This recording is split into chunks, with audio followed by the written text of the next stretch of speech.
Modern science ने आज भले ही बहुत उन्नति कर ली है, परंतु आज का आधुनिक विज्ञान अभी इतना सक्षम नहीं हो पाया है कि वह सनातन धर्म ग्रंथों में वर्णित विज्ञान को अच्छी तरह से समझ सके। अगर हम आज से 300-400 साल पहले की बात करें तो कोई भी व्यक्ति यह विश्वास नहीं कर सकता था कि भविष्य में एक ऐसा उपकरण होगा जिससे लोग घर बैठे ही पूरी दुनिया देख सकेंगे और एक दूसरे से बात कर सकेंगे। उस समय यह विचार अविश्वसनीय था, क्योंकि ऐसी कोई तकनीक संभव ही नहीं थी और मानव की सोच भी सीमित थी। लेकिन आज यह संभव हो चुका है।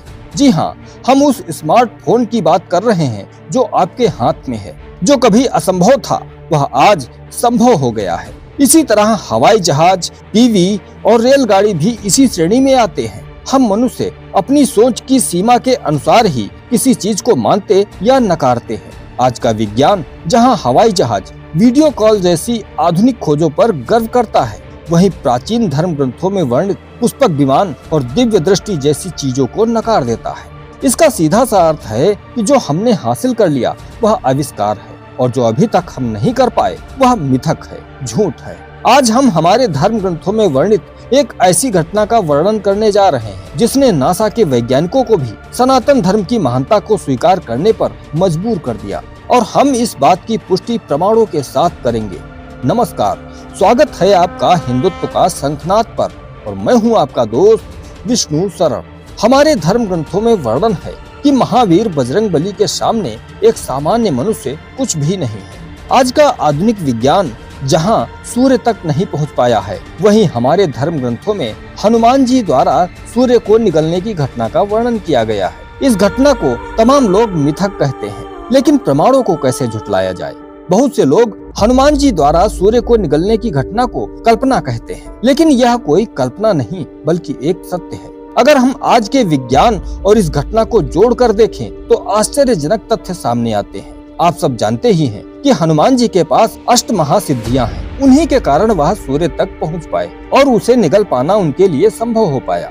हनुमान जी के पास लघिमा सिद्धि थी, जिसका प्रयोग करके वह अपने शरीर को अत्यंत सूक्ष्म कर लेते थे। अगर हम इसे विज्ञान की दृष्टि से देखें तो जब किसी पार्टिकल का वजन ना के बराबर हो जाए तो वह प्रकाश की गति से यात्रा कर सकता है और उस पर गुरुत्वाकर्षण का कोई प्रभाव भी नहीं पड़ता। यही कारण था कि हनुमान जी प्रकाश की गति से भी तेज उड़कर सूर्य तक पहुंच पाए और उसे निगल लिया। साथियों, हनुमान चालीसा में सूर्य और पृथ्वी की दूरी का सटीक वर्णन किया गया है। हनुमान चालीसा की यह चौपाई है, युग सहस्र योजन पर भानु, लील्योता ही मधुर फल जानू। इस चौपाई का गणितीय विश्लेषण करें तो एक युग का मान 12,000 वर्षों का होता है। सहस्र का अर्थ 1,000 होता है और एक योजन लगभग 8 मील के बराबर होता है। इस चौपाई में कहा गया है युग सहस्र योजन, जिसका अर्थ है 12,000 गुणे 1,000 यानी 1,20,00,000 योजन। अगर हम इसे मील में बदलें तो यह 1,20,00,000 गुणे 8 बराबर 9,60,00,000 मील होता है। अगर हम इसे किलोमीटर में बदलें तो यह 15,45,00,000 किलोमीटर होता है। कुछ समय पहले नासा ने अत्याधुनिक उपकरणों से सूर्य और पृथ्वी की दूरी का पता लगाया था, जो लगभग 150 मिलियन किलोमीटर है, और यह दूरी हनुमान चालीसा में बताई गई दूरी के लगभग बराबर है। यह अद्वितीय सटीकता यह दर्शाती है कि हमारे प्राचीन ऋषि मुनि खगोलीय गणनाओं में कितने प्रवीण थे। उन्होंने बिना किसी आधुनिक उपकरण के ही सूर्य और पृथ्वी की दूरी का सटीक अनुमान लगाया था। साथियों, सनातन धर्म को ही विज्ञान कहा जाता है, क्योंकि सनातन ही विज्ञान है। हमारे धर्म ग्रंथों में वर्णित सिद्धियां और उनके पीछे का विज्ञान आज भी आधुनिक विज्ञान के लिए एक पहेली है। एक और सवाल उठता है कि इतने बड़े सूर्य को कोई कैसे निगल सकता है, जो कि पृथ्वी से भी बड़ा है। तो साथियों, हनुमान जी के पास महिमा सिद्धि भी थी, जिससे वह अपने शरीर को जितना चाहे उतना बड़ा कर सकते थे। उनके सामने एक सूर्य क्या, कई सूर्य भी छोटे थे। इस प्रकार उन्होंने सूर्य को निगला था। अब प्रश्न उठता है कि हनुमान जी के पास कौन कौन सी अष्ट सिद्धियां हैं। साथियों, अष्ट सिद्धियों का वर्णन हमारे प्राचीन ग्रंथों में भी मिलता है। ये सिद्धियां व्यक्ति को अद्भुत शक्तियों से संपन्न करती हैं। इनमें से पहली सिद्धि है अणिमा।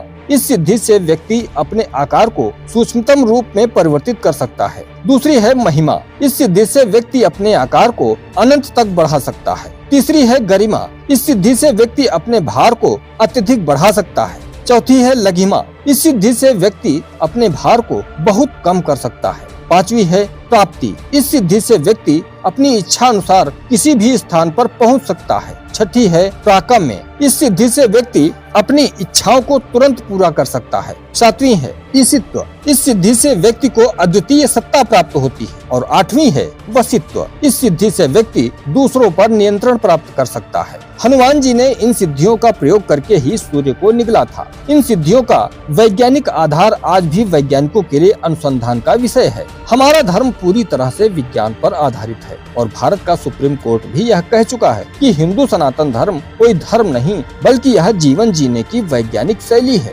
सनातन धर्म की शिक्षाएं हमें सिखाती हैं कि विज्ञान और आध्यात्मिकता एक दूसरे के पूरक हैं। जब हम अपने धर्म ग्रंथों का अध्ययन करते हैं तो हमें पता चलता है कि इनमें वर्णित सिद्धांत आज के वैज्ञानिक सिद्धांतों से मेल खाते हैं। उदाहरण के लिए योग और ध्यान का प्रभाव हमारे शारीरिक और मानसिक स्वास्थ्य पर पड़ता है, जिसे आज का विज्ञान भी स्वीकार करता है। प्राचीन भारत में विज्ञान और तकनीकी का विकास अद्वितीय था। हमारे ऋषि मुनियों ने बिना किसी आधुनिक उपकरण के खगोलीय गणनाएं, चिकित्सा, गणित और वास्तुकला में अद्वितीय योगदान दिया। उदाहरण के लिए आर्यभट्ट ने ग्रहों की गति और पृथ्वी के आकार के बारे में महत्वपूर्ण खोजें की थी। इसके अलावा सुश्रुत और चरक ने चिकित्सा विज्ञान में उल्लेखनीय कार्य किए। उन्होंने शल्य चिकित्सा और आयुर्वेद के सिद्धांतों को विकसित किया, जो आज भी प्रासंगिक हैं। आज के वीडियो में इतना है। यह जानकारी आपको कैसी लगी हमें कमेंट करके जरूर बताएं और वीडियो पसंद आया हो तो अपने दोस्तों को भी शेयर करें। मिलते हैं आपसे अगले वीडियो में। तब तक के लिए वंदे मातरम। जय श्री राम।